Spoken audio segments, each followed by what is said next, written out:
Saludos, nosotros somos estudiantes de la Universidad Técnica Privada Cosmos, de la carrera de Medicina, del segundo semestre, y este video va a ser para lo que es la materia de Anatomía 2. Vamos a ir mostrando en el transcurso del video, empezando de adentro hacia afuera, de lo más interno a lo más externo, desde los huesos, músculos, drenaje y irrigación. Comenzamos con la parte de huesos. Entre los huesos nosotros tenemos a lo que van a ser la clavícula, la escápula, el húmero, los huesos del antebrazo, los huesos de la mano y varios que van a conformar lo que es el miembro superior. En su totalidad son 32 huesos, los cuales vamos a ir mencionando de a poco. En la cintura escapular tenemos lo que vemos acá presente, que es la clavícula. La clavícula tiene dos caras, son dos, o sea, un par. Tiene dos caras, que sería la superior y la inferior. Tiene dos bordes, la anterior y el posterior. Y tiene su extremo medial y su extremo external. Hablando de la clavícula. Hablando de la escápula tiene tres caras. La escápula acá, como podemos ver, va a tener sus tres fosas subescapulares. Sus tres fositas, que va a ser para la inserción de músculo netamente. Hablamos de la fosa subescapular, la fosa subespinosa y la fosa infraespinosa. Hablamos acá también de la parte del acromión, como se pudo ver en la imagen, que es la que va a unirse con la clavícula. Yéndonos hacia la parte más distal del miembro superior, vamos a hablar de lo que sería el húmero. En el brazo solo tenemos un solo hueso, que sería el húmero, y en este hueso nosotros vamos a encontrar lo que van a ser los extremos. El súrculo intratrabecular o surco bicipital va a ir separando lo que van a ser los dos tubérculos. Y vamos viéndolo de acá más detalle, y podemos ver los súrculos, los tubérculos, la cabeza. Y en sí vamos a ir viendo cómo se va a ir uniendo este hueso del húmero con los otros dos huesos del antebrazo. Y nos vamos dirigiendo a lo que va a ser los músculos o los huesos del cúbito y el radio. Como vemos ahí en la imagen, ahí se encuentra el cúbito, el radio. Vamos a ir viendo también lo que van a ir siendo sus caras laterales, sus caras anteriores, sus caras posteriores, sus bordes, el extremo, el medial. También vamos a ir viendo los tubérculos y las uniones de cada hueso con el húmero y con la parte inferior, que vamos a ir encontrando a lo que sería la mano y a los carpos. Entre las fascias de los huesos vamos a ir encontrando, aquí tenemos un corte transversal, vamos a ver lo que es el radio, la ulna y los nervios que van a ir pasando entre los huesos, que van a ir nutriendo cada hueso y dando la sensibilidad. Pasando a la parte de la mano, vamos a comenzar por lo que van a ser las falanges, que tenemos las falanges distales, las falanges medias, las falanges proximales, los metacarpianos y los carpiamos, como indicamos hace un rato. Entre los carpos, que es lo que vamos a ver en la parte moradita, tenemos los huesos, que son 8 en sí, que son, como se va leyendo acá: el trapecio, el trapezoide, el hueso grande, el ganchoso, el pisiforme, el piramidal, semilunar y escafoides. Yendo más hacia el extremo distal, nos encontramos y también con los metacarpianos. Estos huesos son 5 en total. Son unos huesos largos que van a constar de su epífisis, una cabeza, la diáfisis, que va a ser el cuerpo, y la metáfisis, que es la parte que une en sí el cuerpo y la cabeza. Tenemos también las falanges proximales, que van a ser las que se van en número 5, se van contando de afuera para adentro, y vamos viendo lo que van a ser cada falange con sus 3 huesitos. Vamos a hablar, el único que no va a tener las 3 falanges van a ser el dedo pulgar, que tiene solo la falange proximal y la falange distal. Continuando con el tema del miembro superior, yo hablaré sobre las articulaciones que se pueden unir entre 2 o más huesos. Las articulaciones del miembro superior son muy importantes, ya que ayudan en gran parte al movimiento del miembro superior y las uniones entre los huesos. Hablaremos primero de la articulación esternoclavicular, que esta es una articulación que tiene como superficies articulares el manubrio del esternón y la parte proximal de la clavícula, que es la única articulación entre el esqueleto axial y el esqueleto apendicular. Es una articulación tripotrocoidea funcionalmente, pero en realidad es una articulación sencilla de montar, pero que funciona como cricoidea. Esta articulación tiene los ligamentos externoclaviculares, interclavicular y costoclaviculares de la primera costilla de la ayuda. Tiene una cápsula articular llena de líquido sinovial. Esta articulación, a pesar de ser rígida, como vemos aquí en las imágenes, tiene un amplio rango de movimiento, ya que nos ayuda a elevar el miembro superior unos 60 grados.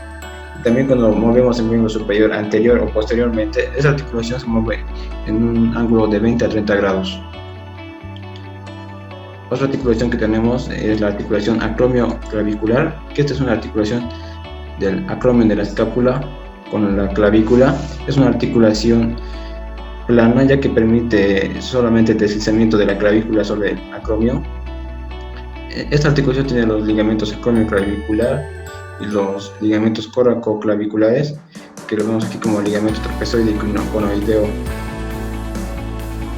Aquí tenemos también la escápula juntamente con el acromio y la clavícula.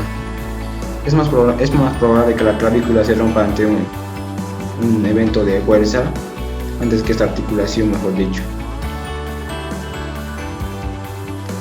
Otra articulación que tenemos es la articulación escapulohumeral, también llamada del hombro o glenohumeral, que es una articulación que se da entre la cabeza del húmero juntamente con la cavidad glenoidea de la escápula. Esta articulación es tipo esferoidea, ya que permite una gran amplitud de movimientos. Aquí vemos también que, como vemos que la cavidad glenoidea es muy pequeña, también es ayudada o amplían esta cavidad los músculos, diversos músculos que tenemos aquí, que son llamados los músculos de los manguitos rotadores, ya que rotan todo el hombro. Esta articulación es la más móvil que tenemos en todo el cuerpo, porque realiza diversos movimientos tales como la circunducción, flexión, extensión del hombro, etc. Otra articulación que tenemos es la articulación del codo, que se da entre el húmero, el radio y el cúbito. Aquí tenemos esta imagen. Este es el codo, el húmero juntamente con el radio y el cúbito. La parte del húmero que se articula es la tróclea, que es esta parte de aquí, y este es el cóndilo que se articula con la cabeza del radio, y aquí la tróclea que se articula con la incisura troclear. Es una articulación tipo vingrimo, que también tiene una cavidad sinovial con líquido sinovial, que permite la flexión y extensión del codo, mejor dicho, del antebrazo. Otra articulación que tenemos es las articulaciones radioulnares que tenemos aquí, que esta se va dividiendo en radioulnar proximal y radioulnar distal. Empezando con las articulaciones radioulnares como una pequeña introducción. Una significa cúbito. Este es el radio y este es el cúbito. Aquí vemos en la parte en unión de estos huesos que tiene una membrana interósea, y aquí es la articulación radioulnar proximal, dada por un ligamento anular, y aquí por un disco articular o ligamento triangular en la parte distal. Empezando con la articulación radioulnar proximal, esta se da en la parte proximal con este ligamento colateral, que este es el cúbito, y aquí está el radio, que se unen gracias a esta articulación. En las membranas de estas articulaciones, que son las exteriores, también se puede unir con la articulación del codo y con la membrana interósea. Aquí vemos igual esta articulación proximal y la articulación radioulnar distal, que es una articulación en la parte distal. Aquí vemos el radio, y aquí vemos la cabeza del cúbito, que se unen juntamente con este ligamento colateral radial. Cabe recalcar que los movimientos de estas articulaciones radioulnar proximal y distal sirven para los movimientos de pronación, de supinación y pronación del antebrazo, ya que estas giran en movimiento trocoides. Las articulaciones radioulnares son unas articulaciones sinoviales trocoides, ya que permiten la supinación y pronación del antebrazo. Pasando a otra articulación, tenemos la articulación radiocarpiana. Esta es una articulación que no se da entre la articulación de la ulna. No participa aquí el cúbito, mejor dicho, sino en la parte del radio, que se articula con los huesos de la hilera proximal del carpo, radiocarpiana. Esta es una articulación de tipo Esta es una articulación sinovial condilia que tiene los ligamentos resistentes radiocarpianos, que serían los ligamentos dorsales y palmares. Aquí vemos, por ejemplo, los ligamentos dorsales entre el radio y los huesos del hilero proximal carpianos. Pasando a otra articulación, tenemos las articulaciones intercarpianas. Estas articulaciones se dan entre los huesos carpianos. Estos huesos son sinoviales planos, ya que solo permiten movimientos de deslizamiento. Forman una cavidad articular común continua, que es importante estudiar, ya que a través de las cavidades articulares continuas se pueden pasar ciertas infecciones y permiten los movimientos de deslizamiento de las articulaciones intercarpianas, o sea, entre los carpos. Otra articulación que tenemos es la articulación carpo-metacarpiana e intercarpiana. Estas articulaciones se llaman carpo-metacarpianas porque se realizan entre los huesos del carpo y los huesos metacarpianos, como podemos ver aquí en la imagen. Las articulaciones son sinoviales planas, excepto la articulación del pulgar. Esta de aquí es la articulación del pulgar.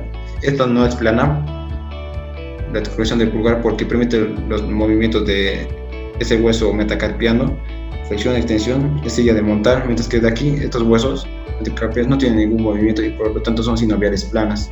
Pues todas estas son metacarpocarpianas, articulaciones sinoviales.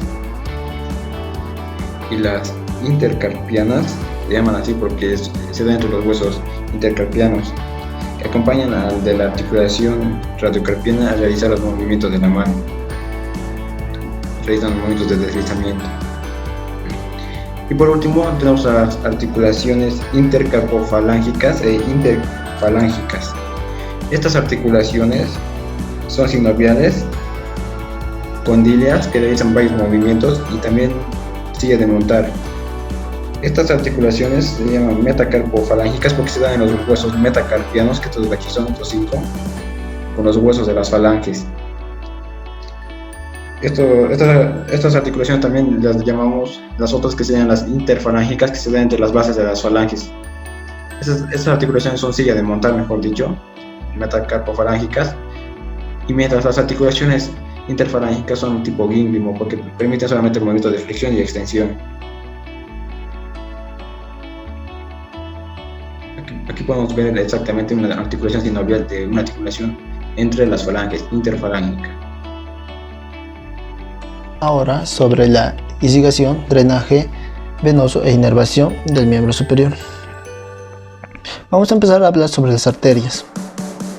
La primera vamos a tener a la arteria axilar, que va a estar encargada, ¿no?, de darme las ramas necesarias para la irrigación del miembro superior. La arteria axilar se va a originar del tronco braquiocefálico del lado derecho y del lado izquierdo se va a originar del callado órtico o el arco órtico.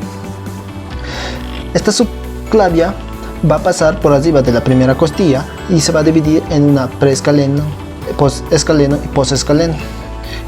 La arteria subclavia me va a dar ramas que son la torácica interna, el tronco tirocervical y la arteria vertebral. La subclavia, una vez que pasa por la cara inferior de la clavícula, pasa a llamarse arteria axilar. La arteria axilar llega hasta la línea imaginaria que pasa por el borde inferior del pectoral mayor, pasará a llamarse arteria braquial. La arteria axilar. La arteria axilar podemos ver ahí que se está dividiendo en primera, que va a tener sus divisiones en primera, segunda y tercera parte. Ahí podemos ver los números. ¿Ya? En la primera parte voy a tener esta ramita que es la arteria torácica superior. En la segunda parte voy a tener dos ramas en sí. Una rama que es el tronco acromial y otra rama que es la arteria torácica lateral. De la arteria toracoacromial me van a dar ramas que son la rama pectoral, la rama clavicular, la rama acromial, la rama deltoidea. Esa es en la segunda parte. En la tercera parte voy a tener otras que son las circunflejas. La circunfleja humeral posterior, la circunfleja humeral anterior. La circunfleja humeral posterior se va a bifurcar en una rama ascendente y una rama lateral. ¿Ya? Y también voy a tener otra rama que es la arteria subescapular. Esta arteria subescapular me va a dar una circunfleja de la escápula y una arteria toracodorsal. Eso es todo de la arteria axilar. Como había mencionado, la arteria braquial es la continuación de la arteria axilar. Una vez que la arteria axilar va a pasar la línea imaginaria, va a pasar a llamarse arteria braquial. La arteria braquial va a continuar todo el brazo, va a recorrer todo el brazo y 2 dedos por debajo del pliegue del codo o a la mitad de la fosa del codo va a bifurcarse en una arteria radial, en una arteria cubital. La radial va a ser la externa y la cubital va a ser la interna. Ahí podemos ver cómo se está bifurcando. La arteria braquial me va a dar ramas, ¿no? Como toda arteria, que va a ser la arteria braquial profunda. La arteria braquial profunda me va a dar otras ramas colaterales que van a ser la arteria colateral radial y la arteria colateral media. Del otro lado, la arteria braquial va a dar otras ramas que son las arterias colaterales cubital superior y la cubital inferior. Estas arterias colaterales o todas las arterias colaterales que me está dando la arteria braquial van a formar lo que es el círculo periarticular del codo, anastomosándose con las recurrentes ya sea de la arteria radial y de la arteria cubital. ¿Ya? Ahora, sobre la arteria cubital y radial. Como había mencionado, las recurrentes me van a formar el círculo periarticular del codo. Este círculo periarticular del codo va a estar anastomosándose con las recurrentes con las colaterales. ¿Ya? La arteria cubital podemos ver que está medial, con vista medial, o si es medial, y la arteria radial va a ser la lateral.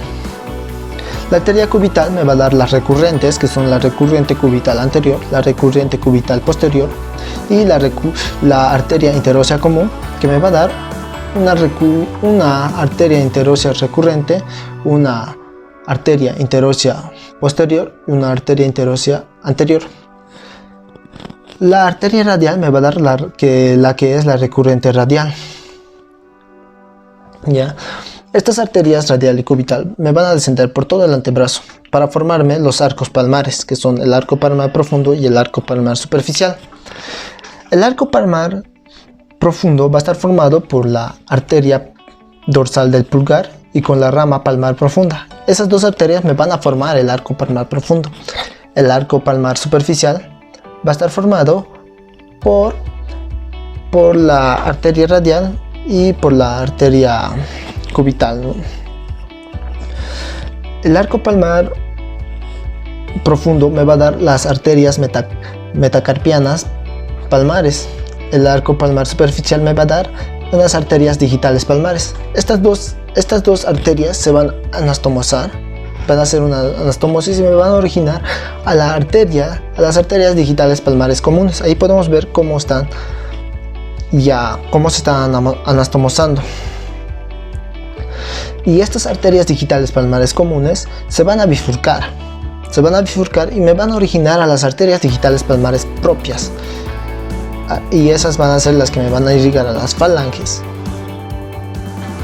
Bueno, ahora vamos a hablar sobre el drenaje venoso del miembro superior. Para el estudio de las venas del miembro superior, lo vamos a considerar en dos grupos, unas superficiales y unas profundas. Las superficiales son visibles a través de la piel. Las venas profundas, estas venas imprimen fielmente el trayecto de las arterias, teniendo los mismos límites, las mismas relaciones, los mismos nombres, con una diferencia de que por cada una arteria principal hay dos venas. Por ejemplo, dos venas radiales, dos venas cubitales, dos venas braquiales. Estas dos venas braquiales se unen para desembocar en la vena axilar. Aquí podemos ver una imagen de las venas superficiales. Las venas superficiales son de gran trascendencia debido al uso clínico quirúrgico. Estas venas no siguen el trayecto de las arterias, pero están en íntima relación con los nervios cutáneos del miembro superior. Bueno, entonces, el drenaje venoso comienza en la mano a través de arranca a partir de la red venosa subungial. Esta red venosa subungial es un plexo venoso de las uñas. ¿Ya? Esta red venosa subungial me va a dar origen a las venas digitales dorsales. Las venas digitales dorsales, a la altura de la base de los dedos, se comunican entre sí para formar los arcos digitales. Estos arcos digitales dan origen a las venas metacarpianas dorsales. Estas venas metacarpianas dorsales se comunican y forman la red venosa dorsal de la mano. Esta red venosa dorsal de la mano se va a comunicar o se va a unir con las venas cefálicas del pulgar para darme origen a la vena cefálica del antebrazo. ¿Ya? Y también esta red venosa dorsal de la mano se va a comunicar o se va a unir con la vena metacarpiana del meñique para darme origen a la vena basílica del antebrazo. Esto está ocurriendo o esto está sucediendo en el dorso de la mano. Pero en la palma de la mano las venas son más escasas. Estas venas se van a unir de manera inconstante y van a formar la vena mediana del antebrazo. Y así me van a formar los tres troncos principales. ¿Ya?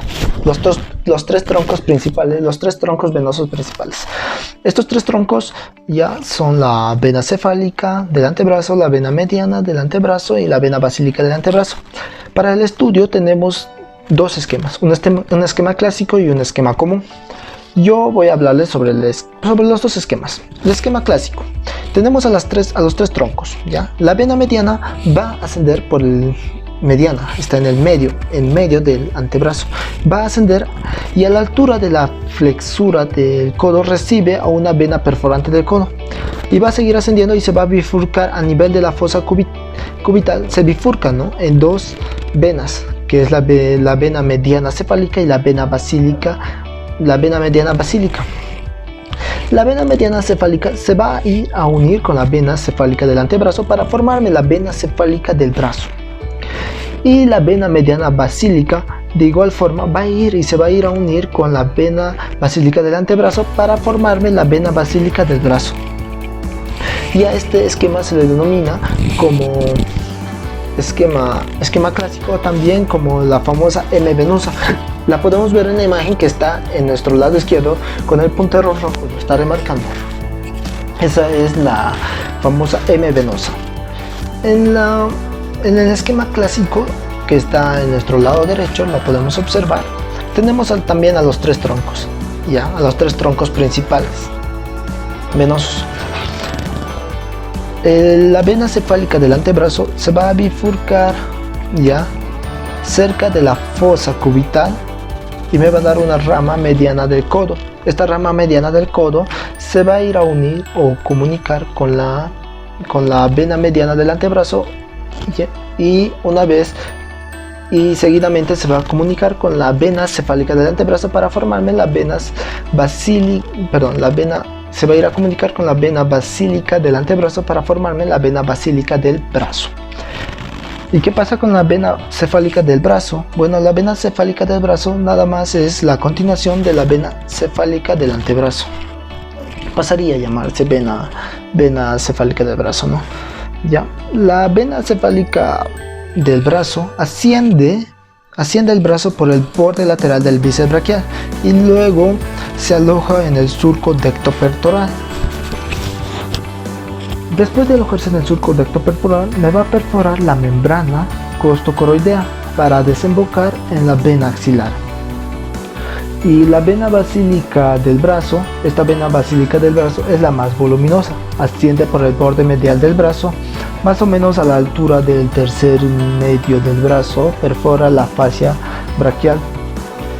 Y después de perforar la fascia braquial va a seguir su trayecto y va a desembocar en la vena axilar. Ahora hablaremos sobre la inervación del miembro superior. Para hablar de la inervación del miembro superior tenemos que hablar sobre el plexo braquial. El plexo braquial va a estar formado por las raíces nerviosas de la C5, C6, C7, C8 y T1. El plexo braquial se va a dividir en las raíces, como había mencionado, en troncos, en divisiones anteriores y posteriores, en fascículos y ramos terminales. En las raíces ya los mencioné. En los troncos vamos a tener tronco superior, medio e inferior. El tronco superior va a estar formado por las raíces C5 y C6. El tronco medio va a estar nada más formado por la C7. El tronco inferior va a estar formado por las raíces C8 y T1. Las divisiones van a ser anteriores y posteriores. Cada tronco va a tener su división anterior y posterior. Los fascículos van a estar formados por la unión de las divisiones anteriores y posteriores. Vamos a tener fascículo lateral, fascículo posterior y fascículo medial.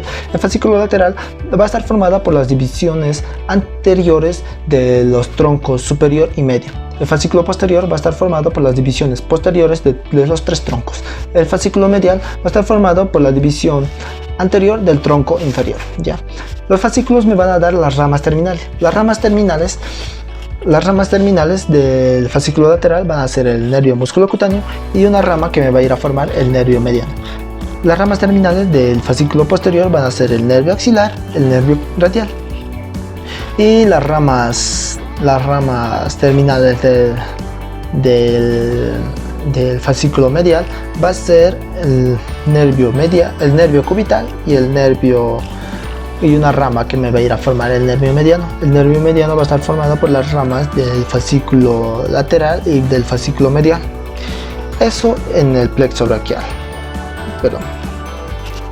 El plexo braquial ya va a tener también ramas colaterales. De las raíces C5 voy a tener el nervio dorsal de la escápula y un nervio para el nervio frénico, ¿ya? La C5, la C6 y la C7 me van a dar el nervio torácico largo que inerva el cesato anterior. La C5, la C6, la C7, la C8 y me van a dar un nervio que va a ser para los músculos largos del cuello y el escaleno. Ya. Los troncos. El tronco superior me va a dar el nervio supraescapular y el nervio subclavio, para el músculo subclavio. En las divisiones no voy a tener ninguna rama colateral. En los fascículos sí voy a tener un nervio pectoral lateral que va a ser para el músculo pectoral mayor. Eso va a ser en el fascículo lateral. En el fascículo posterior voy a tener tres nervios que van a ser el nervio subescapular inferior, el nervio toracodorsal y el nervio subescapular superior. ¿Ya? Y en el fascículo medial voy a tener tres ramas colaterales. Primero voy a tener el nervio pectoral medial que va a ir a inervarme el músculo pectoral menor. Luego voy a tener al nervio cutáneo braquial medial y el nervio cutáneo anterobraquial medial. Esas son las ramas colaterales del plexo braquial. Ahora vamos a hablar de la inervación del miembro superior. La inervación del miembro superior está a cargo del plexo braquial, ya lo había mencionado. La inervación va a estar dado por las ramas terminales del plexo braquial, que pasarían a ser el nervio musculocutáneo, el nervio axilar, el nervio radial, el nervio mediano y el nervio cubital. Vamos a empezar hablando con el nervio musculocutáneo. Este nervio musculocutáneo me va a perforar al músculo coracobraquial. Luego se va a dirigir hacia el epicóndilo. Ya, una vez que va a pasar todo eso, va a cambiar de nombre a nervio antebraquial cutáneo lateral. Este nervio antebraquial cutáneo lateral va a ser la rama terminal del nervio musculocutáneo. El nervio musculocutáneo va a inervarme a todos los músculos de la región del brazo, ya como serían el bíceps braquial, braquial anterior, coracoid braquial. Ahora vamos a hablar del nervio mediano. El nervio mediano, este nervio sigue el trayecto del nervio coracobraquial. Y una nota muy importante, no me va a dar ramos en el brazo. Llega hasta el codo, ya. En el antebrazo pasa entre las dos cabezas del pronador redondo. llega a la muñeca y se encuentra en el túnel carpiano. Una vez que va a pasar el túnel carpiano, me va a llegar a la mano y se va a ramificar. Ahora hablaremos sobre el nervio axilar. El nervio axilar ya se introduce en el cuadrilátero humeral tricipital. Luego da ramos terminales. Me va a dar dos musculares y un sensitivo. Los ramos terminales musculares me va a inervar al nervio redondo menor y al músculo redondo menor y al músculo deltoides. Y el ramo sensitivo, que sería uno, me va a ser el nervio cutáneo lateral superior del brazo. El nervio radial. El nervio radial se dirige hacia atrás, hacia el espacio, hacia un espacio que es el triángulo húmero tricipital de Avelino Gutiérrez. Luego se dirige al canal de torsión, dirigiéndose hacia el codo.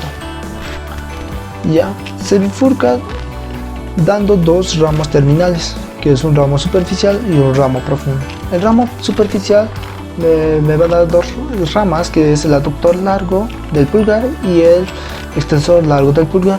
El ramo profundo perfora el músculo supinador corto y va a tomar el nombre de nervio interóseo posterior. El ramo profundo va a inervar a los músculos de la región posterior del antebrazo. El ramo profundo también me va a dar me va a dar los ramos anteriores y ramos posteriores. Los ramos posteriores me va a inervar a músculos extensores de los dedos. El nervio radial está a cargo de la inervación de todos los músculos de la región posterior del brazo y antebrazo. Ahora hablaremos del último, que es el nervio cubital. El nervio cubital desciende en el antebrazo posterior a la arteria humeral. Va a descender en el antebrazo posterior a la arteria humeral. Después de eso me va a llegar al antebrazo por detrás del codo, por el surco cubital. En el antebrazo sigue el trayecto de la arteria cubital. Va a seguir ese trayecto y me va a llegar a la mano a través del conducto cubital. Bueno, los músculos del brazo. Entre los músculos del brazo vamos a encontrar que están divididos en anteriores y posteriores. Entre los anteriores tenemos al bíceps braquial, al coracobraquial, al braquial anterior y como posterior lo que es el tríceps braquial. Empezando con lo que es el bíceps braquial, este bíceps braquial va a tener un origen, lo que va a ser una cabeza corta y una cabeza larga. La cabeza larga se inserta lo que va a ser en el tubérculo supraglenoideo de la escápula y la cabeza corta en lo que es en la apófisis coracoides, ¿no? Y se va a insertar lo que va a ser en la tuberosidad del radio y su función de del bíceps braquial va a ser de flexionar el antebrazo, o sea, lleva hacia arriba lo que es el antebrazo. Podemos observar aquí las imágenes explicando su función. El siguiente músculo que vamos a tocar va a ser el coracobraquial. Este coracobraquial va a tener un origen lo que va a ser en la apófisis coracoides y se va a insertar lo que va a ser en el húmero, ¿no? Es este único músculo que está perforado por lo que es el nervio músculo cutáneo y su función de este es flexionar el brazo. Como el tercer músculo que vamos a tocar va a ser el braquial anterior, cuyo origen de este braquial anterior es en el húmero y se va a insertar lo que va a ser en la apófisis coracoides del cúbito, ¿no? Y su función va a ser de flexionar el antebrazo. Como los músculos posteriores vamos a ver lo que es el tríceps braquial. Este tríceps braquial tiene tres orígenes, lo que tiene una cabeza larga, un vasto lateral y un vasto medial. La cabeza larga tiene origen lo que es en el tubérculo infraglenoideo de la escápula y el vasto lateral y el vasto medial lo que es en el húmero. Y se van a insertar lo que va a ser en el olecranon del cúbito, ¿no? Su función de este es de extensión del antebrazo. región anterior del antebrazo vamos a tener el pronador redondo que está subdividido en cabeza ulnar y cabeza humeral, inserción proximal, procesos coronoides, inserción distal y centro de convexidad de la cara lateral del radio, nervio mediano y pronaflexiona. Tú también tienes lo palmar largo que tiene su inserción epicondilo lateral, epicondilo medial y inserción distal va a ser la metade distal del retináculo flexor. Este palmar largo, nervio mediano C7 y C8 y flexiona la mano. Vamos a tener también el flexor ulnar, ¿sí? Este flexor ulnar ele vai estar del carpo, da cabeça humeral e cabeça ocelo crânio e borde posterior de la una é a inserção proximal e a inserção distal vai ser pulsiforme gancho del ganchoso quinto metacarpiano. Nervação vai ser nervo ulnar C7 e C8 e acção principal flexione e abduce la mano. Vamos a tener también otro que los flexores, que va a ser los flexores de los dedos superficiales. Flexor de los dedos superficiales, cabeza húmero ulnar y cabeza radial. Tienes una inserción proximal epicondilo medial del húmero, metade superior del borde anterior. A inserción distal va a ser cuerpos de las falanges medias de los 4 dedos mediales, nervio mediano C7, C8, T1 y acción principal flexiona las articulaciones interfalancas proximales de los 4 dedos. Vamos a tener también lo flexor profundo de los dedos que está subdividido en parte medial y parte lateral, que tiene que tiene sección proximal, que es 3/4 proximal de las caras medias, y sección distal va a ser las bases de las falanges distales de los dedos cuarto y quinto y bases de las falanges distales de los dedos segundo y tercero. Su inervación va a ser nervo ulnar C8T1, a inervación y otra también va a tener el nervo interóseo anterior del nervo mediano C8 y T1. La acción flexiona las falanges distales de los cuarto y quinto dedos en las articulaciones interfalancas, ¿sí? Vamos a tener también los flexor largo del pulgar, que tienes la cara anterior del radio y membrana interósea adyacente a la inserción proximal. La inserción distal va a ser la base de las falanges distal del pulgar y va a tener la inervación que es C8 y T1 del nervio interóseo anterior y flexiona las falanges del primer dedo pulgar. Vamos a tener también o flexor radial del carpo, donde que vai ter a inervação proximal, a inserção proximal epicondilo medial del húmero, a inserção distal vai ser na base segura do metacarpiano e a inervação vai ser nervo mediano C6, C7 e vai ter a função de flexionar e abduzir a mano, sim. Siguiente, vamos a hablar también del flexor del pulgar. El flexor largo del pulgar, cara anterior y del radio y membrana interósea adyacente, sí. Esto va a ser la inserción proximal, donde que su inserción distal va a ser la base de la falange distal del pulgar, nervo interóseo anterior del nervo mediano C8T1 y va a tener la flexión a las falanges del primer dedo pulgar. Vamos a tener también el pronador cuadrado, donde que este pronador cuadrado ele vai a tener la inserción proximal, cuarto distal de la cara anterior del una. La inserción distal va a ser cuarto distal de la cara anterior del radio y la inervación va a ser nervio interóseo del nervio mediano C8 y T1 y prona el antebrazo, las fibras profundas unen entre sí, ¿sí?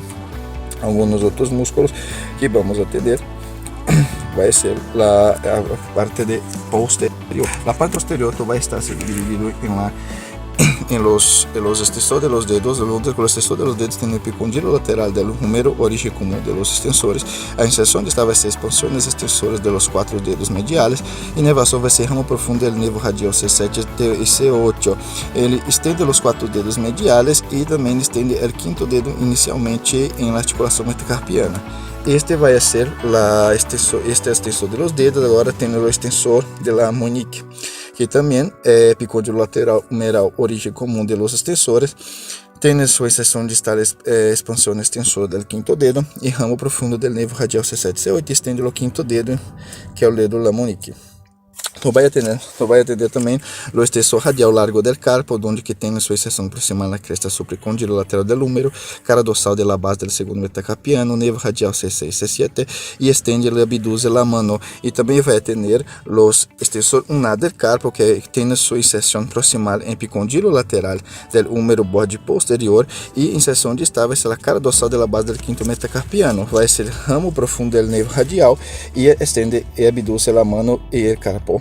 E também vamos falar mais de outros músculos, que vai ter também o extensor unar del carpo, que vai ter sua extensão proximal e epicondilo lateral del número, borde posterior, cara dorsal della base del quinto metacarpiano, ramo profundo del nervo radial. Estende e abduce la mano en el carpo. La capa profunda tiene el osso opinador, que es epicondilo lateral humeral ligamentos, inserção proximal, inserção destacada lateral posterior e anterior del terço proximal. Ele vai ter nervação ramo profundo del nervo radial e supina antebraço e rota el radio para girar. Tienes o extensor del índice, que é cara posterior del tercio distal de la una y membrana interósea. Tienes una expansión extensora del segundo dedo y también nervo interóseo posterior, C7 a C8, continuação del ramo profundo el nervo radial. Estende o segundo dedo, facilitando a extensão dependente. Tu vai ter também lá, segundo as capas profundas, tu vai ter o abductor largo del pulgar, cara posterior de las metades proximales del una e del radio, tem a seção de estar no primeiro metacarpiano, abduz o pulgar e lo estende em articulação corpo metacarpiana.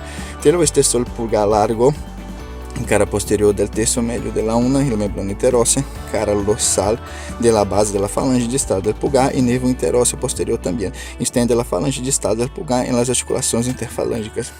Tu vai ter também o extensor curto del pulgar, que é a cara posterior del terço distal del radio, e membrana interósea. Vai ter a inervação, vai ter a inserção distal, a cara dorsal da base, e inervação vai ser nervo interóseo posterior C7 e C8, e estende a falange proximal del pulgar em articulação metacarpofalângica. Esses são os músculos, e também tem os músculos na capa superficial, que é o braquiorradial, que vai ter dois terços proximales da cresta supracondilo lateral del húmero, e sua inserção distal vai ser a cara lateral del extremo distal del radio proximal del processo estiloide. Tem nervo radial, C5, C6, C7 e flexiona relativamente débil el antebraço. E extensor radial largo del capo, cresta supracondila lateral del húmero, cara dorsal da segunda base metacarpiana e nervo radial também C6, C7, estende abduce la mano del capo, extensor radial largo del capo. Esses são alguns dos músculos del antebraço, da parte posterior y la parte anterior. Bueno, ahora los músculos de la mano. Entre los músculos de la mano vamos a clasificar lo que tiene una eminencia tenar, una eminencia hipotenar, los interóseos y los lumbricales, ¿no? Primero vamos a hablar lo que son la eminencia tenar. Entre la eminencia tenar tenemos el aductor corto del pulgar, el flexor corto del pulgar, el oponente del pulgar y el aductor del pulgar. Empezando a describir cada uno, vamos a encontrar primeramente lo que es el aductor corto del pulgar, cuyo origen de este tiene lo que es en el retináculo del flexor, lo que es en el hueso del trapezoide y también lo que es en el tubérculo del escafoides, y se van a insertar lo que va a ser en el falange proximal del primer dedo, y su función va a ser es de aducir lo que es el pulgar, ¿no? Como siguiente músculo que vamos a encontrar es el oponente del pulgar. Su origen es lo que es en el hueso del trapecio y se va a insertar lo que va a ser en el primer metacarpiano, ¿no? Y como el tercer músculo que vamos a tocar va a ser el flexor corto del pulgar. Su origen es en el retináculo del flexor del hueso del trapezoide y se va a insertar lo que va a ser en el falange proximal del primer dedo. Y su función de este es flexionar lo que es el músculo del pulgar. Y como cuarto vamos a tener el aductor del pulgar, que este tiene dos orígenes, que va a ser una porción transversal y una porción oblicua, ¿no? La porción transversal va a tener un origen lo que es en el tercer metacarpiano y su porción oblicua va a ser del hueso grande del segundo metacarpiano, y se van a insertar lo que es en el falange proximal del primer dedo y su función va a ser de aducción, ¿no? Luego, siguiendo con los otros, vamos a ver los músculos hipotenares. Entre los músculos hipotenares, estos también se les conoce como los músculos del meñique, porque vamos a tener el palmar corto o también palmar cutáneo, lo que es el aductor del meñique, es el flexor corto del meñique y el oponente del meñique, ¿no? Entre los que son los músculos interóseos y los lumbrales, vamos a ver que los lumbricales tienen un origen. Son 4 músculos y se van a originar lo que son en el flexor común profundo de los dedos.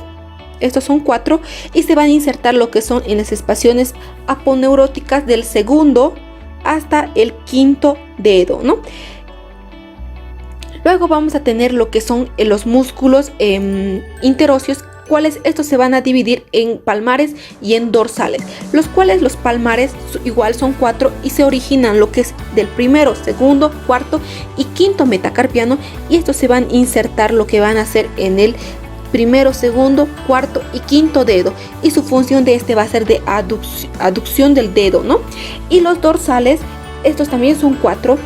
Se van a tener un origen lo que es el primero, segundo, tercero, cuarto y el quinto metacarpiano, pero estos se van a insertar lo que es en el segundo, tercero y cuarto dedo, ¿no?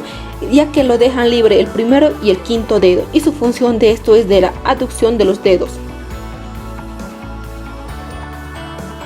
Bueno, gracias por su atención. Esto fue un trabajo de miembros superiores de Anatomía 2 del grupo 1.